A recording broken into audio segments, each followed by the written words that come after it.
All right, we are officially live from the 317 in front of me. So those of you who are hopping on here, greatly appreciate it. Live over to my left-hand side, which on Instagram it is on your right-hand side. So we're going to go ahead and drop some absolute bombs and golden nuggets today. And one thing is always, thanks for joining Jimmy, as well as Gabriel. We've got Jay Chevy that's jumping in here. We've got Jeremy Austin. We got Dylan. Hello to you. And let's do a roll call, which is by far my favorite, just to see where everyone is at. I'm here based in Indianapolis, Indiana, which is the zip code for the 317 that I mentioned a little bit earlier. So comment below and let me know where you are from. Thanks for joining, Ellis. And today's subject is top resources to learn about during this quarantine. Yes, it is. We've got Magic, who's on here. We got Brendon. We've got people from Dallas, definitely. And comment below, those of you who are from Texas. I know I had mentioned this last time, but I'm just curious, is it what they say everything in Texas is bigger? Because the last time I went there, I was in Austin, Texas, and also Dallas. And the toilets seem to be the same size as it is here in or other places that I've been. So comment below and let me know if things are really larger in Texas. It could have just been that hotel that I was staying at. All right, so going to wait for a few more folks to start jumping in here, give a little background on myself for those of you who are just now coming across me, and then we'll jump right into the content too. So yeah, I trust everyone is healthy, safe, and well, you and your families. Here in Indianapolis, they are starting to open up certain businesses that are outside the quote unquote essential. And in addition to that, I own multifamily holdings in which they're in terms of red flags or anything, collections has been over 90% for the holdings that I do have, all except one, but the one that is a little bit behind is going through a reposition with the value add. And also one thing that I've been going back and doing, especially during these times that we're in, is really putting the systems and processes in place within my business to really help on the other end once we get out of this. So one of my go-to strategies is actually going direct to owner to be able to buy deals. And I am a syndicator. So I identify multifamily properties over 75 units. And so between 75 to 200 units, go direct to owner to purchase it, raise money from investors to then take it down. So those of you, can you hear the audio? Oh, okay. Yes, you can hear the audio on my left. Okay, thank you so much. I would say for you, Alex, if you could check your phone, that could be it. So yeah, hopefully everybody in front of me can hear me too. We've got Andy Olson from Naptown. Awesome. Great and you're on Mass Ave. Yes, Mass Ave is a very desirable place for people to be. Excellent location. And yeah, so those of you who are just now coming across me, wondering who this bald guy is that is in front of you, just go ahead and those of you who are also bald, comment below Team Baldhead. I like to be super efficient with time. So while I'm in the shower, I brush my teeth and also shave my head at the same time. So just love the multitask, but comment below Team Baldhead. And one thing I additionally is context on myself, born and raised Indianapolis, Indiana, not so good parts of the city, fraternal twin brother, a single mother. Dad wasn't around very much. The moments I do remember him were just not very pleasant. And how I got started in the real estate side. So this was 2009, where times were very similar to what we are currently in. And through that is I was a laborer. So I was in the construction field.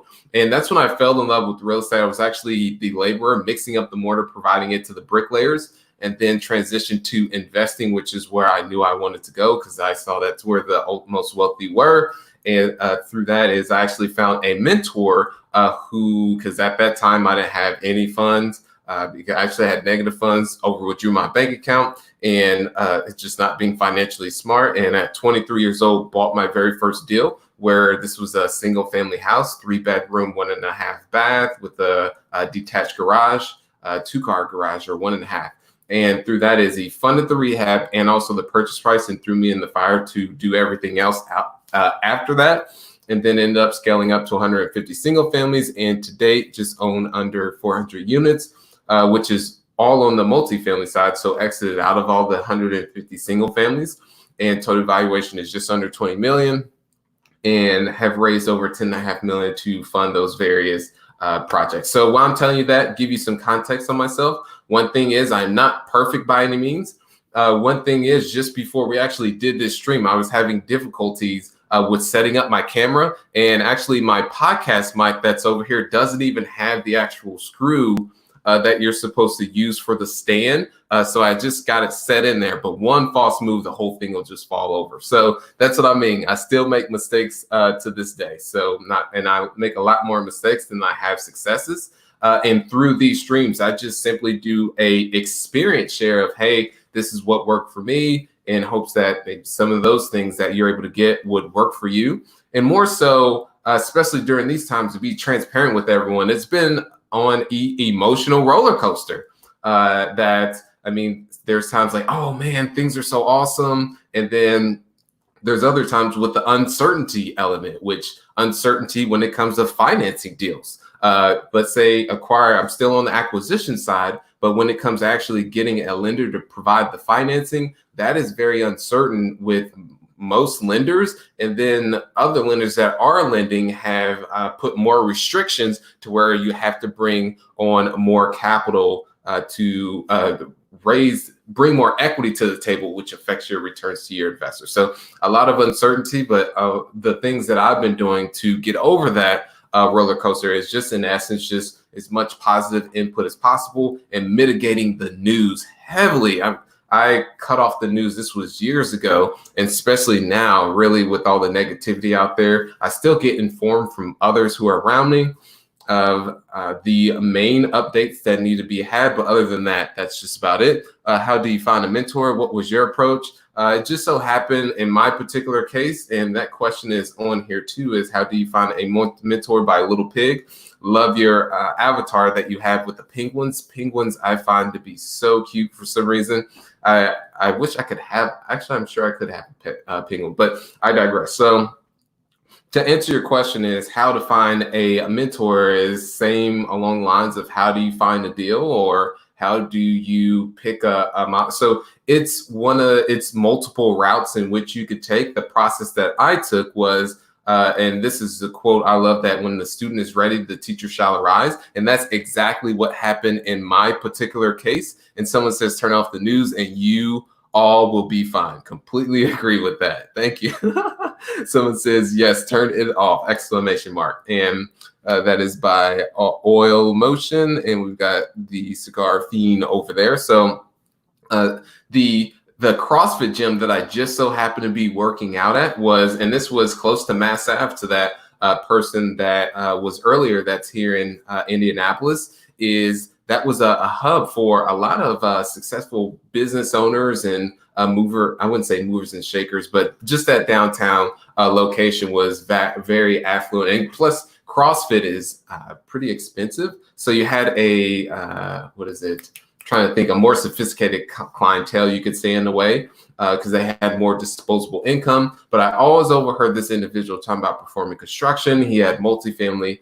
He had apartments that he was managing, actually owned too. And one day I just approached him and said, and this was, do you pay for a mentor? So I will actually get to that point. But in exchange, I actually provided my time because I didn't have the cash to be able to purchase for that person's insights. And I don't think he even wanted to be paid. So for that is, and also had a relationship with this individual before I went with the ask of, hey, would you consider mentoring me? And that's one thing I always want to mention to everyone is value, value, value, value, and give, give, give. And one book, game changer for me, is Jab, Jab, Right Hook by Gary Vaynerchuk. But don't want to go too much into this mentorship story, but in essence, I approached them and said, what do you need help with in your business? Here's the kicker. You don't have to pay me. And then after that, that's when I just started doing whatever was needed. And the main value I brought to him was creating more of a digital presence to renting his available apartment unit. So that's just figuring out and having a value exchange at the end of the day.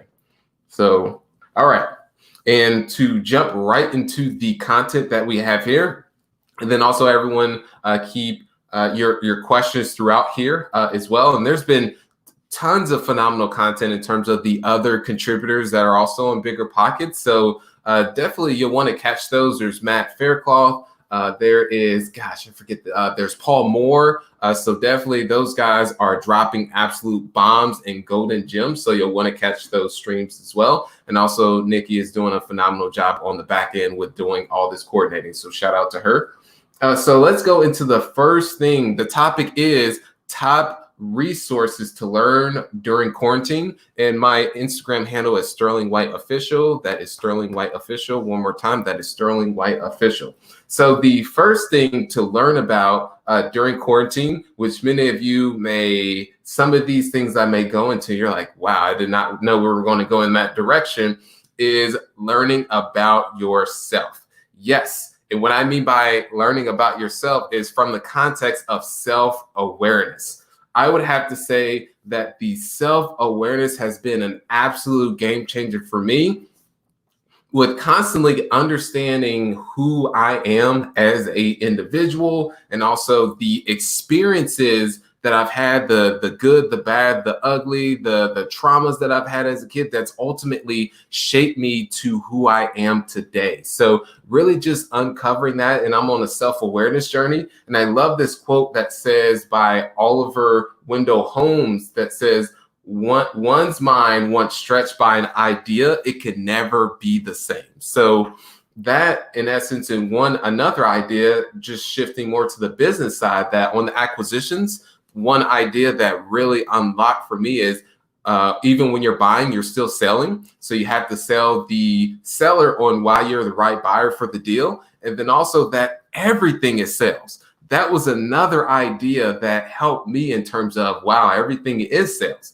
Prime example, my 7-year-old Angel, we're doing the e-learning and the whole school side of things. So she can sell me on why she doesn't want to do it, or I can sell her on, yes, we need to do this so you get the education and get the necessary knowledge, even though I'm still against school in terms of some of the subjects I have, but that's a whole nother topic in itself. But that's what I mean, is you're either doing the selling or you're being sold. And through the self-awareness, this really helped me in terms of, and I'm still always on this evolving self-awareness journey to uncover limiting beliefs that I may have that I don't even know that are there, and replacing those with more empowering ones. So when first starting out is I knew, just being self-awareness, hey, these are the things that I need help in, and not being having an ego in essence to say that, not reaching out to seek help. So meaning is I didn't have the experience when I was shifting to investing in real estate, more the investing side from the construction. Also, I didn't have the cash. I actually had negative funds when I mentioned a little bit earlier, didn't have the credit score. When you would pull it, wouldn't even register. However, through that, I bridged the gap with my mentor, with my weaknesses. And the same thing with my business, that I was able to scale to just under, this was 600 units at that time. And now I have since exited out of those single families. So now under 400, that saw that, okay, these are the things that I'm not good at, and these are the things that I excel at. And meaning the things that I am good at, or I'm more of an extrovert, that I do like the branding for the company, the sales for the company, bringing on investors, going direct to owners, getting constantly kicked in the face of, no, you don't know what you're doing, I would never sell to you, and overcoming those. And then it's still all sales, versus on the not so good side, when it comes to the underwriting, the financials, when it comes to operations, and really putting, which I've gotten better at that, I tend to be a lot more messy and not as organized. So I ended up finding a partner to complement those weaknesses. So these are all the things that help me, because I'm a firm believer that when growing a business, and this is just my personal experience share, that there are so many holes within the business that you would want to fill. So if you have 2 people that are on the marketing, 2 people that are on, if you and your partner both excel on the marketing, the branding, the property acquisitions, What about everything else? Who's going to do the underwriting? So you'll have to hire people in order to facilitate that or bring on more people. But when you're just starting out, you may not have the capital. So hopefully that does help with the self-awareness. And some books that also help me is one, The Four Agreements. That is, and I know I'm going into some philosophical things, but I'm a firm believer that it all starts with mindset, and then just a small amount are the actual mechanics and the strategies and the tactics. Is The Four Agreements. And this book is by Paulo Coelho, not affiliated by any of these books that I'm recommending to everyone. I don't get paid. So that's one thing I do want to mention, is that the first agreement is be impeccable with your word. So what you say you're going to do, do it. The second is don't take anything personal. This is by far an absolute game changer, especially on acquisitions, which now I've got a team that makes the calls, but even still, I make calls to owners too, to nurture that relationship. And I've had people, well, not even just owners, but people in general just say not the nicest of things, but the approach. And this is what I tell people on the team is that, hey, it tells you a lot more about that individual than it tells you about you. So from that is to not internalize that and just move on. Say, thank you so much. So a prime example, I provided and most of you who are actually in this business will know too, Don Ruse. Yes, that is actually, Paulo Coelho is the alchemist. Thank you for the correction on that. That is Don Ruse. So I've got all these various books in my head. So yes, thank you for the correction on that. Is that I've submitted offers to owners, and I'm sure many people on here that are actually in that are actually doing this understand that you submit to let's say the property is distressed, it needs work, you buy it for this, which they feel that the property is a lot more than that. You submit the offer, and they say, don't even waste your time. You didn't even know what you're doing. You wasted all my time so that they'll say something not so nice to you, but it's on my side or your side to just not internalize that. And that's just to not take it personal at the end of the day. That has helped me. And it even helps with some comments that people say through the marketing side when I push out a lot of content. It's just at the end of the day, do you? It's a lot more about that person on the other end. So there's that. The next is don't make assumptions. Love this one. Is to always do not be hesitant to ask questions, to dig a little bit deeper, because when you make assumptions, that's when things can, if you just ask the question, that'll give you a lot more clarity at the end of the day. Prime example, many of you who are actually on here is that what I mean by making assumptions, if someone sends you an email or a text that you may, what's that word I'm looking, to interpret it a completely different way, and that was not that person's intentions. And I actually had this happen recently with an email. And then I said before responding to an email, and this is what I mean by understanding the self-awareness and triggers, because if that was me 4 years ago, I would have responded to that email breaking everything down in a very abrasive way. So it was me, going back to the self-awareness, this is me be transparent, a little more vulnerable with everyone, understand what that trigger is. And I took the approach and just said, hey, let's go ahead and just hop on a phone call. And essentially when we hopped on the phone call, it was just completely in terms of just communication. That's all it was. That person didn't mean, or they did not intend for what I perceived it as. So that's what I mean. Just little things like that. Don't make assumptions. And the last is to always do your best. So there's that. Yes, Sterling White. That is for Eugene Burton, contributor to Bigger Pockets. It's going on about 4 years now. Have contributed just on the article side over 200 in that time span. Don't even know how many videos. Been on podcast episode 308. And a multifamily investor with just under 400 units, just to give you some context on myself. And then the next book is Power of Habit, which essentially just explores the creation of how we form habits. So yeah, and I'll go ahead and get through these other 3 things to resources to be able to leverage as you're getting through these current times. Thanks, Croatia, for always doing that. You are so helpful and you're so awesome. Jeremiah and Eugene, yes, no, thank you. Okay, let's go ahead and jump back into this. And then the next resource to really learn about is processes and systems. So those of you who are not steadily acquiring, is yes, that's completely fine if that's the approach that you're currently taking, but there is always something. I actually had a conversation with a fellow entrepreneur of mine that's also in real estate, and he said something about him being behind. And I just simply said, aren't you always behind? Because it feels like when you're an entrepreneur that you'll always find something else to do.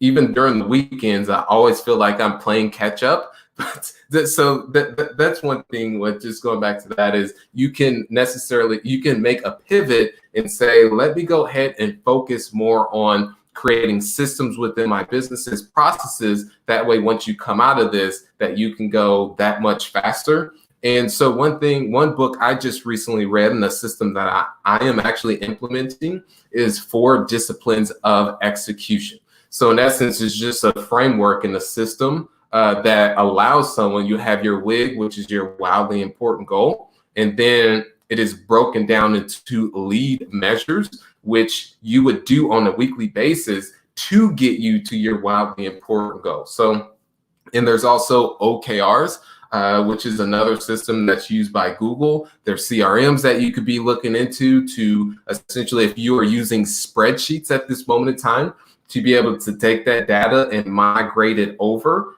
So there's that. And then also looking into other tools to be much more efficient.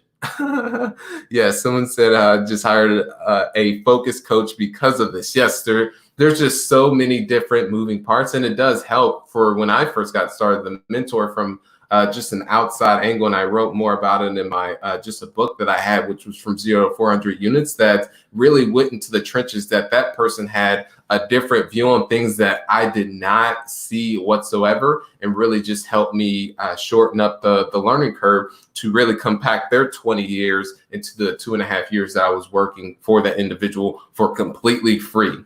So there's that. And then if you're not already using, just some more tactical tools for people that are on here is one, Google Drive. That helps. And Google Drive is simply is like you can use Google Word, Google Spreadsheet, and it's just an easy way for you to share it with people so you can collaborate. And what I mean by just a use case is just imagine someone sends you over a spreadsheet. You have to, and they say, I would like your input. You have to download the spreadsheet, input your suggestions, and then have to download it, and then have to. So that's what I mean from the Google Docs standpoint. You just share the link with them, and you both can collaborate in there and see the updates on real time. So that's what I mean in terms of just using certain tools to be much more efficient. Another more tactical tool that people can use is LastPass. This is a way to be able to share your password securely without actually sharing your password. And many of you who are operators and business owners, if you, let's say you share your password with 10 people in your current company, your organization, and you let one person go, then you normally, or you share a variety of passwords, then you let that person go, then you have to change all those passwords and then update everyone, versus simply with LastPass, you have a folder and you have all the passwords in there, and no one actually has access to the passwords. And then you let someone go, you just remove them from the folder. So hopefully that made sense, but that was an absolute game changer when I found out about LastPass, because that's how I share all my passwords now. So no one has access to it. And if I let someone go for whatever reason, or if I update the password, I just have to update that specific password in the folder. That is LastPass, LastPass.com. Yes, someone on here, Matthew, says love LastPass. And you don't even have to just use it for organization purposes. You can use it for your family to be able to share it. Yes, LastPass, good living, good life living solutions. Love that. We got Sunscape 2119. All right. Okay. And someone, will you have a list of these recommendations available? So I would say there's going to be a replay on the feed here. So yeah, there's that. And I'm more than happy. I do have a document. Hey there, Roofstock. I've actually done some business with you guys. So there is actually, if you slide into my DM, I'm more than happy to send you all over a outsourcing tools guide that I ultimately use that breaks down all the tools that I leverage because I have people that are on site and then people that are remote. And these are just all different tools that you can use to help you really just scale and be that much more efficient with things. So there's that. The next tool is Loom. Love the tool Loom. Loom is essentially a way for you to do a screen share and explain things. Meaning, prime example, if you're delegating a specific task, let's say you're using Fiverr.com to do some, and I'm going into a use case, Fiverr.com to delegate the creation of your website, and you have 3 websites pulled up. Before delegating, you can have the 3 websites pulled up and you can play Loom and say, oh, I like the elements from this website, this banner. Oh, I like the elements from this second banner. That way, because what I've learned when you're outsourcing is it's that much better to give them all the necessary information visually or even written format. I would say visually is even better so they can understand, especially from your tone, all the little minor nuances that you couldn't put in an email when you delegate it to them. That'll mitigate the back and forth as much as possible. Someone said, I'm gonna slide to your DMs. Okay, and the next one is, yeah, that helps. So those are just a couple tools I really just wanted to share with you all because at this time, still on acquisitions, but taking some steps back. I wouldn't even say steps back, but just taking some time to put necessary systems, processes in place. That's way, once we get out of this, that we'll be able to be that much faster from that.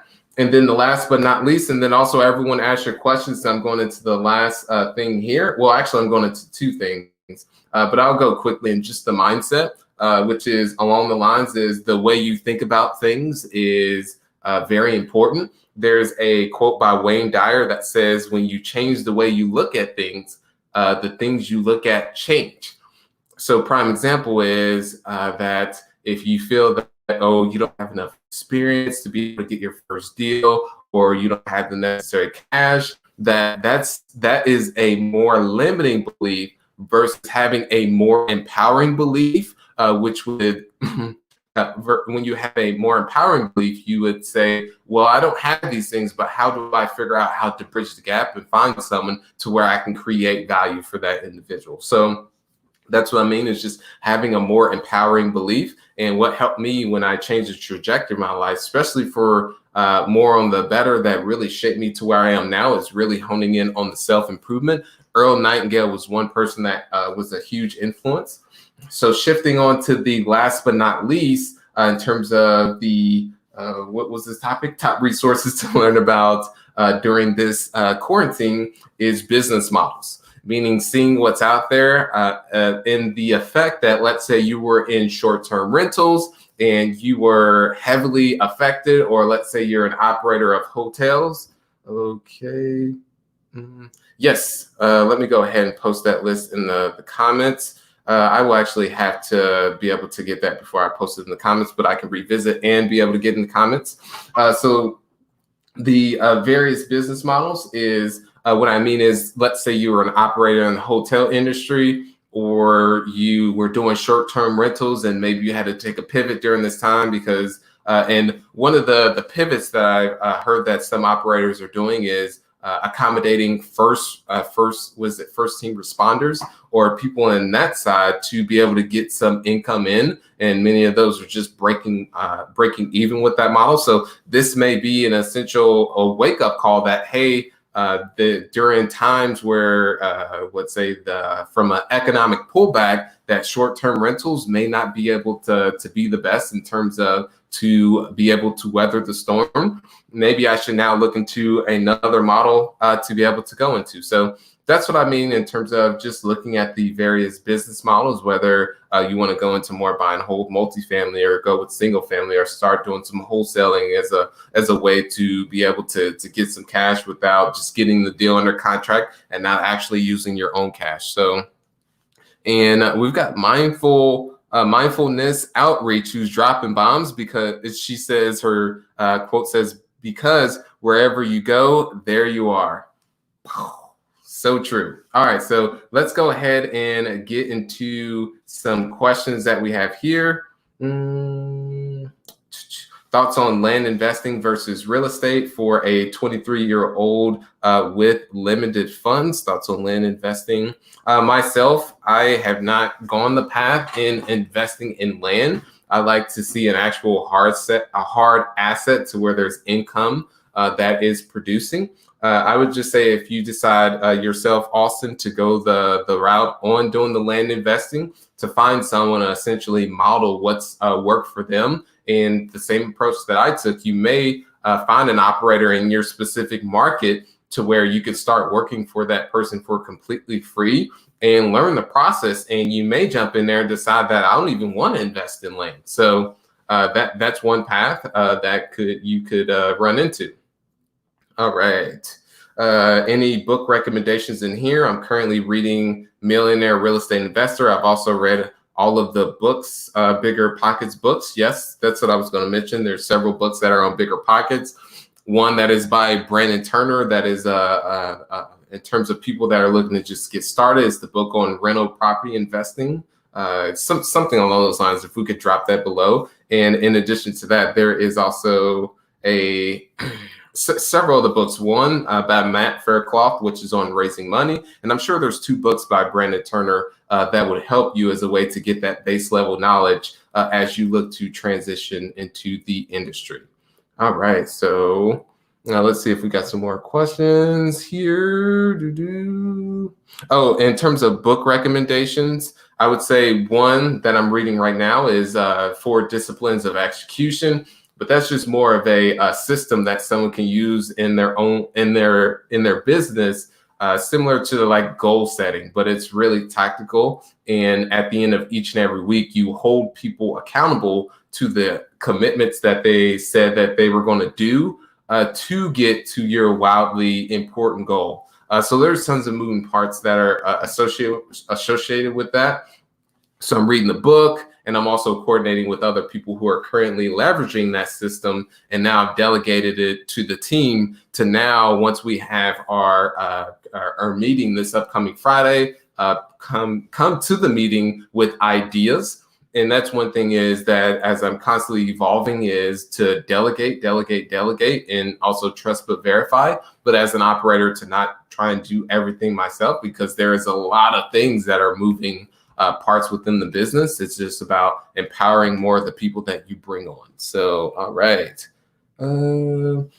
We have looking at some more additional questions that are here. What are your thoughts on the Austin, Texas market? I do not have too much context. I do know that is a beautiful city and that it is extremely hot. So I would say if you can get in there and get a great in terms of a good deal, then you're pretty much good to go from there. But I just know there's a high level of competition, but there's a high level of competition in any market, but there's still plenty of room and plenty deal flow to be able to get those various opportunities. So I would say from an economic standpoint, job growth, population growth, the trajectory in the future for the population to steadily keep growing. From context, I believe it's very diverse in terms of the various businesses that are headquartered there. So from that standpoint, Austin is, definitely a viable option to invest in. But yeah, someone here says Austin is vastly overvalued. Property taxes are out of control too. Unless you find a killer deal, I'd find another city. So there we go. Someone who actually is in the trenches on that specific market. And that was in the back of my head. Unless you're able to find a good deal at a low basis. And the principles that I stick to when looking for a deal is one, buy right, finance right, and also buying in great locations. So I bought in D neighborhoods, and I tell you now that it is definitely not worth buying in those types of settings. It does look good on paper, but in essence, for the long run, it is not going to perform as those expected. So quickly ended up getting out of those. But that's when I was starting more so at the beginning of my career And then also the Indianapolis market started to heat up, which it's still heating up. Actually, there's a little bit of softening now with everything that's going on, but I had to pivot to less desirable locations to get those yields that I was going for. And it just did not work out as planned. It still did good, but definitely not the original projection. So that's one thing I want to mention to everyone. The D neighborhoods could go either way.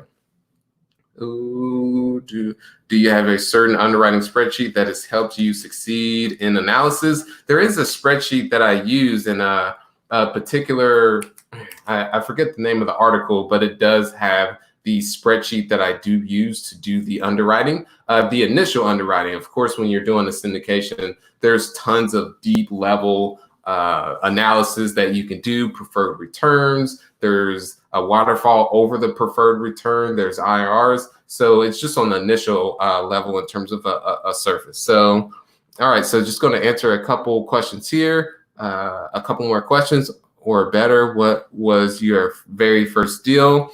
Investment size. So the very first deal was a $25 single family house in which it was in I would say a solid C neighborhood. And the estimated rehab was actually $15,000. And at that time, I was looking at investments from a back of the napkin, looking at it for a 1% rule, which a 1% rule, which is mentioned on Bigger Pockets, that if you are all into a house, including the purchase price, closing costs, as well as the rehab, $100,000.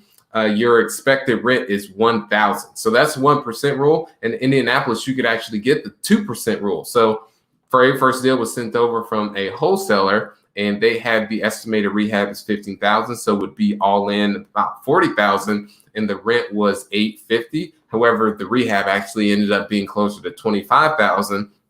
But in essence, it was still a good deal because bought right on the front end. So it was all in $50,000, and the after repair value was between $100,000 to $125,000. So that's what I mean by buying right. You couldn't get that deal for that much now.